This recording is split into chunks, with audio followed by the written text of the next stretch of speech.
Hi കൂട്ടുകാരെ. അപ്പോൾ beauty and ക്യൂട്ടിയുടെ പുതിയൊരു വീഡിയോയിലേക്ക് എൻ്റെ എല്ലാ കൂട്ടുകാർക്കും സ്വാഗതം. അപ്പം നമുക്കിടെ കോഴിമക്കളൊക്കെ ഇങ്ങനെ അങ്ങ് ഇരിക്കുകയാണ്. അതാ കണ്ടോ, എൻ്റെ വീഡിയോ ആദ്യം മുതലേ കണ്ടിട്ടുള്ളവർക്കറിയാം. ദാ ഇതുപോലെ നിറഞ്ഞായിരുന്നു ഓരോ കള്ളി ഇരുന്നിരുന്നത്.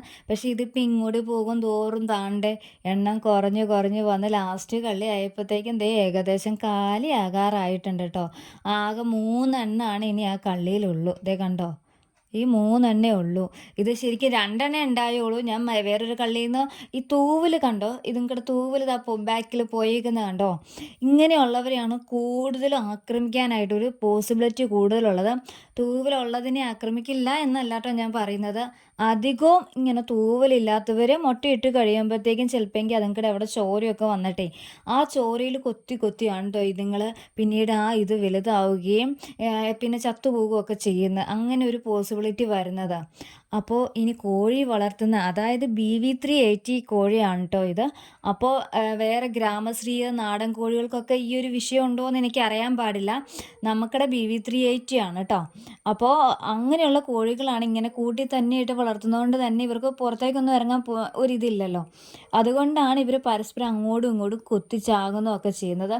അപ്പോൾ നമുക്ക് ഓരോ കോഴിയും ചത്തുപോകുമ്പോൾ നമുക്ക് വല്ലാത്ത വിഷമമൊക്കെ നമുക്ക് തോന്നും. എന്നെ സംബന്ധിച്ച് ഇപ്പം അത് ഒരു ശീലമായേക്കുവാണ്. കാരണം ആദ്യം 1, 2 വട്ടമായപ്പോഴത്തേക്കും നല്ല വിഷമം ഉണ്ടായി. കാരണം നമ്മൾ എത്രയോ സ്നേഹിച്ച് എത്രയോ ആഗ്രഹിച്ചിട്ടാ ഒരു മുട്ടയൊക്കെ കിട്ടിയത്.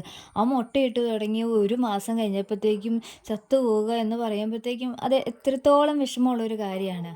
എന്ത് തന്നെ ആയാലും ഇപ്പോൾ ഓരോ ആഴ്ചയിലും ഇങ്ങനെ പോകുന്ന കാരണം കൊണ്ട് ഞാൻ വലിയ പ്രതീക്ഷയൊന്നും ഈ കോഴി വളർത്തലിനകത്ത് കൊടുത്തിട്ടില്ല. കിട്ടണത് കിട്ടട്ടെ എന്നായി.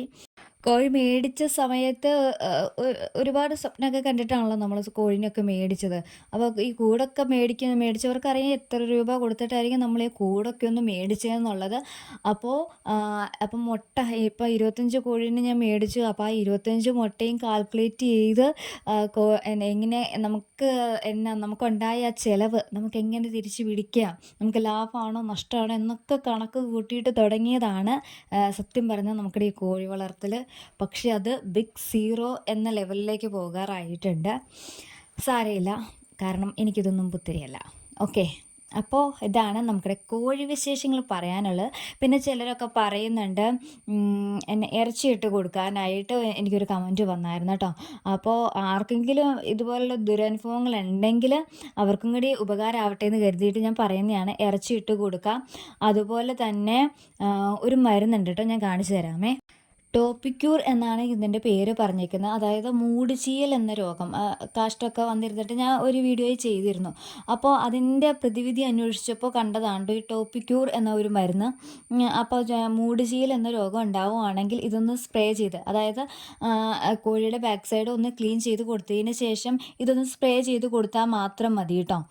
അപ്പോൾ ഇതുപോലെ കൊത്തു കൂടുന്ന ടൈമിലും നമുക്ക് മുറിവ് ഉണങ്ങാനായിട്ട് ഈ ടോപ്പിക്യൂർ എന്ന് പറഞ്ഞ മരുന്ന് നമുക്ക് ഉപയോഗിക്കാനായിട്ട് പറ്റും കേട്ടോ.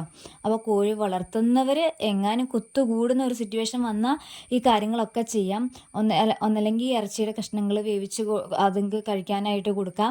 അതല്ലെങ്കിൽ ടോപ്പിക്യൂർ എന്ന് പറഞ്ഞ മരുന്ന് നമുക്ക് മുറിവുണ്ടായ ഉണക്കാനായിട്ട് നമുക്ക് ഉപയോഗിക്കാം. അതുപോലെ ബെറ്റാഡിൻ അത് ഉപയോഗിക്കാനായിട്ട് പറ്റും. ഇങ്ങനെയുള്ള കാര്യങ്ങളാണ് കേട്ടോ ഞാൻ മുറിവുണ്ടായാൽ ചെയ്യുന്നത്. അപ്പോൾ അതിൽ സംഭവങ്ങൾ പുറത്ത് വന്നാൽ രക്ഷപ്പെട്ട് കിട്ടില്ല. തുടക്കത്തിൽ കാണുവാണെങ്കിൽ നമുക്ക് രക്ഷപ്പെടുത്തി എടുക്കാനായിട്ട് പറ്റും. അപ്പോൾ ഇതൊന്ന് അറിഞ്ഞിരിക്കുക കേട്ടോ തുടക്കക്കാർ. പിന്നെ നമുക്കിടെ മുയൽക്കുട്ടന്മാരിലേക്ക് വരുവാണെങ്കിൽ അവർ കുറച്ചുകൂടെയൊക്കെ ഒന്ന് വലുതായിട്ടുണ്ട് കേട്ടോ. ഇപ്പം തന്നെ ഭക്ഷണമൊക്കെ കഴിച്ച് തുടങ്ങിയിട്ടുണ്ട്.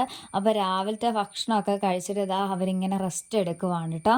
അപ്പോൾ ഇതേ 3 പേര് ഇപ്പോൾ 2 കുഞ്ഞുങ്ങളും അമ്മയും മാത്രമാണ് കേട്ടോ ഒരു കള്ളിയിൽ ഞാൻ ഇട്ടേക്കുന്നത്. കാരണം ബാക്കിയുള്ളവരെങ്ങനെ അറിയാതെ ചവിട്ടുമൊക്കെ ചെയ്ത് കഴിഞ്ഞാൽ കുഞ്ഞുങ്ങൾക്കത് ഒരു ചത്തുപോകാനായിട്ട് പോസിബിലിറ്റി ഉണ്ടെങ്കിലോ എന്നോർത്തുകൊണ്ട് ബാക്കി എല്ലാവരും എന്താ ഒരു കള്ളിയിലാക്കി ഇട്ടേക്കുവാണ്. അപ്പോൾ എല്ലാവരും ഭക്ഷണമൊക്കെ കഴിച്ചിട്ട് നല്ല ഹാപ്പി ആയിട്ട് ഇരിക്കുവാണ് കേട്ടോ. വലിയ കുഴപ്പമൊന്നുമില്ലാതെ പോകുന്നുണ്ട് കേട്ടോ. അപ്പോൾ ഇന്നത്തെ വിശേഷം എന്ന് പറയണതും ഇത്രയൊക്കെ ഉള്ളൂ കേട്ടോ നമുക്കിടെ വിശേഷങ്ങൾ. അപ്പോൾ കോഴി വളർത്തുന്നവർ ശ്രദ്ധിക്കേണ്ട കുറച്ച് കാര്യങ്ങൾ ഞാൻ പറഞ്ഞിട്ടുണ്ട്. കൊത്തൊക്കെ ഉണ്ടായാൽ ശ്രദ്ധിക്കേണ്ട കുറച്ച് കാര്യങ്ങൾ. അപ്പോൾ നിങ്ങൾക്ക് ഇഷ്ടപ്പെട്ടു എന്നുണ്ടെങ്കിൽ നമുക്കിടെ വീഡിയോ ഒന്ന് ലൈക്ക് ചെയ്യാനായിട്ട് മറക്കരുത് കേട്ടോ. അപ്പോൾ മറ്റൊരു വീഡിയോ ആയിട്ട് നമുക്ക് വീണ്ടും കാണാം. അപ്പോൾ ആദ്യമായിട്ട് കാണുന്ന ഏതെങ്കിലും കൂട്ടുകാരുണ്ടെങ്കിൽ ഒന്ന് സബ്സ്ക്രൈബ് കൂടി ചെയ്ത് സപ്പോർട്ട് ചെയ്യണേ. അപ്പോൾ നമ്മൾ ഈ വീഡിയോ എഡിറ്റ് ചെയ്യുന്ന ടൈമിൽ പട്ടി നന്നായിട്ട് കുറച്ച് സപ്പോർട്ട് ചെയ്യുന്നുണ്ടായിരുന്നു. അപ്പോൾ ആ കുര നിങ്ങൾക്കൊരു ഡിസ്റ്റർബൻസ് ആയി എങ്കിൽ എന്നോട് ക്ഷമിക്കുക കേട്ടോ. അപ്പോൾ മറ്റൊരു വീഡിയോ വീണ്ടും കാണാം. അതുവരേക്കും ടാറ്റാ, ബൈ.